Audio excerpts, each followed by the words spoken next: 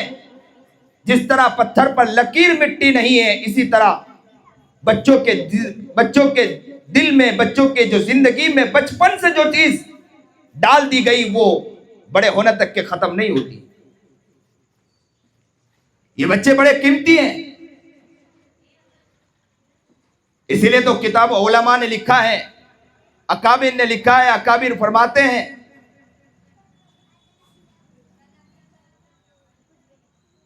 کہ دارالعلوم جو ہے نا, وہاں پر جانا تو فرض کفایہ ہے, لیکن مکتب کی جو تعلیم ہے فرض عین ہے. مکتب کی تعلیم فرض عین ہے. کیوں ہمارے اکابر کہتے ہیں فرض عین ہے؟ آپ جنازے پر جائیں, جنازے میں اگر جنازے کی نماز ہو رہی ہو, اگر کوئی نماز کے اندر نہ کھڑا ہو تو فرض کفایہ ہے, نماز نہ ہو تو کوئی گناہ نہیں. لیکن ظہر عصر فجر کی نماز ہے, آپ کو نماز پڑھنی ہوگی, فرض عین ہے. اسی طرح مکتب کی تعلیم, ان بچوں کو عقائد سکھانا, قرآن سکھانا, ان کی زندگی میں ضروری علم کو داخل کرنا ضروری. اس پر ہمارے ماں باپ کی توجہ نہیں جاتی ہے. توجہ جاتی ہے تو اسکول کی طرف توجہ جاتی ہے, دنیاوی علم کی طرف توجہ جاتی ہے, اس طرف توجہ نہیں جاتی ہے. یہ فرض عین ہے.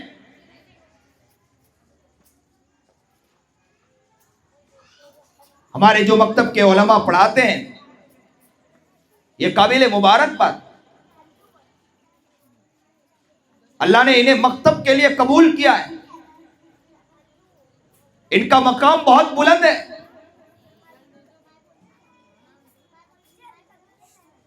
یہ لوگ تو گونگے کو بولنا سکھاتے ہیں, نہ بولنے والے کو بولنا سکھاتے ہیں, زبان پر بسم اللہ کو جاری کرواتے ہیں.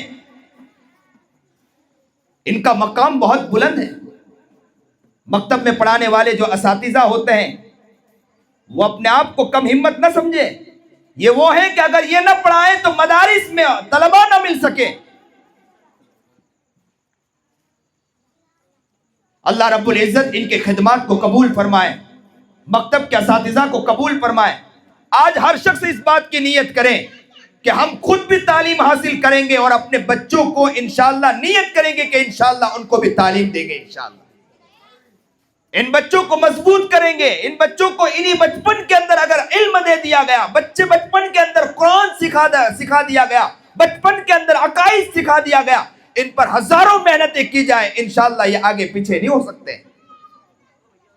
ان کو مضبوط کیا جائے.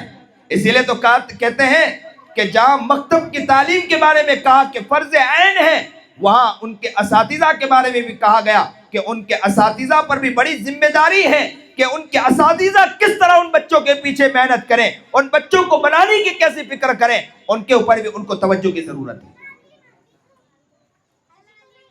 اللہ سے دعا گو ہوں کہ اللہ اس ادارے کو قبول فرمائے, ان کی محنتوں, کوششوں, کاوشوں کو قبول فرمائے. اللہ انہیں خوب کامیابی عطا فرمائے. علم دین کے لیے جو محنتیں کر رہے ہیں, کوششیں کر رہے ہیں, کاوشیں کر رہے ہیں, جہاں بھی محنتیں ہو رہی ہیں, علم الہی ہے, علم الہی کی طرف جو توجہ دی جا رہی ہے, جہاں بھی یہ علم وہ علم ہے کہ اس قرآن کو پہاڑ پر پیش کیا گیا تو پہاڑ نے بھی اسے قبول نہیں کیا. وہ اللہ کا شکر ہے اللہ رب العزت نے ہمیں پیش کیا ہے. ہمیں اس کی قدر ہونا چاہیے, علم الہی کی قدر ہونا چاہیے. یہ عاجز ایک بات نقل کرتا ہے, سیرت کی روشنی میں علم الہی کو نقل کرتا ہے کہ علم الہی کو جب اللہ کے رسول جناب سرکار دو عالم صلی اللہ علیہ وسلم تک جب پہنچانا چاہا تو اس سے پہلے اس کا کتنا خیال رکھا گیا. اس کا یہ خیال رکھا گیا علم الہی کو جب اتارا جا رہا تھا, فرشتے پہلے شیطان اوپر جایا کرتے تھے, شیطان کا اوپر جانا روک دیا گیا. دوسرے نمبر پر یہ کوشش کی گئی, دوسرے نمبر پر یہ کیا گیا کہ نبی کریم جناب سرکار دو عالم صلی اللہ علیہ وسلم کے سینے کو چاک کیا گیا اور قلب کو, دل کو نکالا گیا اور دل کو صاف کیا گیا. جبکہ نبی کریم جناب سرکار دو عالم صلی اللہ علیہ وسلم معصوم عن الخطا ہے, اس کے باوجود دل کو نکالا گیا, آب زمزم سے صاف کیا گیا. اور نبی کریم جناب سرکار دو عالم صلی اللہ علیہ وسلم تیسرے نمبر پر کہاں جا رہے ہیں؟ پہاڑ پہ جا رہے ہیں. اور کیا کر رہے ہیں پہاڑ میں جا کر؟ ذکر میں بیٹھے ہیں. پہاڑ میں جا کر ذکر میں بیٹھے ہیں. مائک سے ہٹے تو گیا آواز بالکل خشک آواز ہے.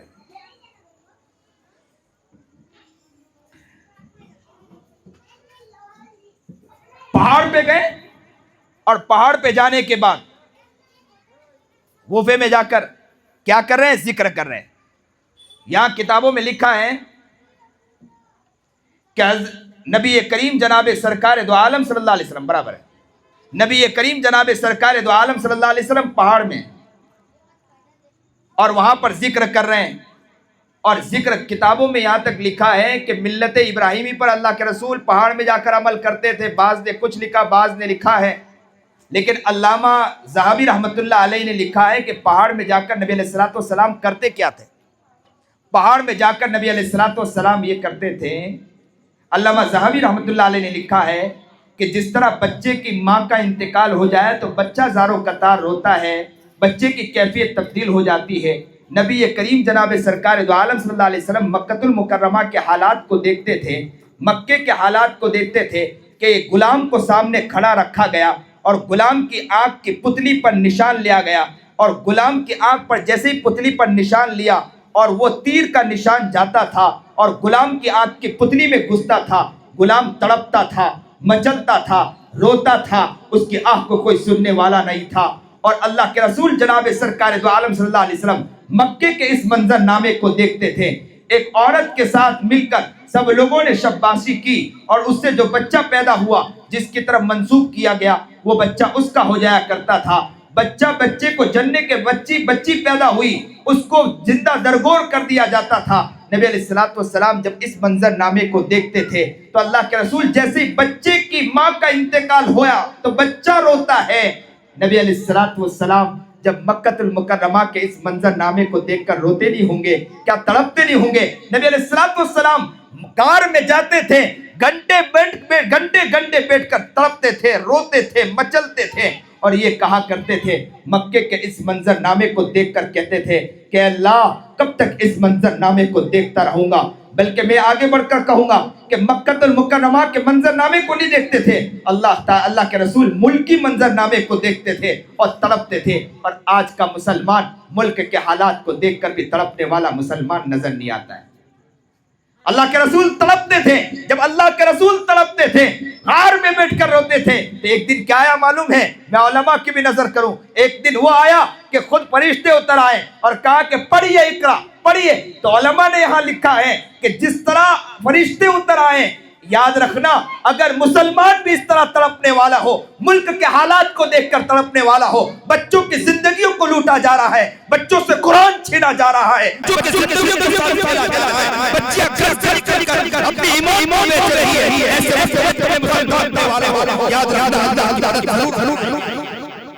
ایسا نہیں ہوتا. اللہ کی بات آتی ہے, اللہ تو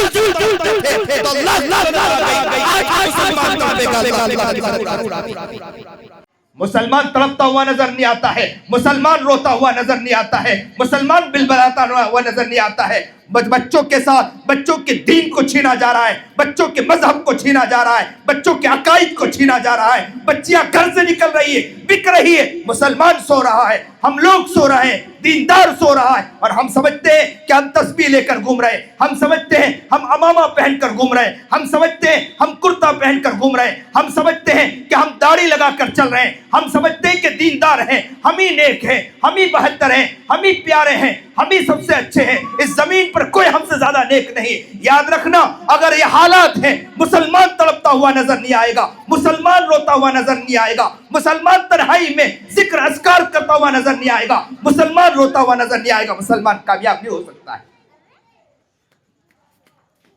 آج روئیں, اللہ سے گر رہے ہیں, دل ہی دل میں اللہ سے دعا کرے کہ ہم اتنے کمزور ہیں کہ ہم اللہ کے سامنے آج تک تڑپے نہیں, تنہائی میں بیٹھ کر روئے نہیں.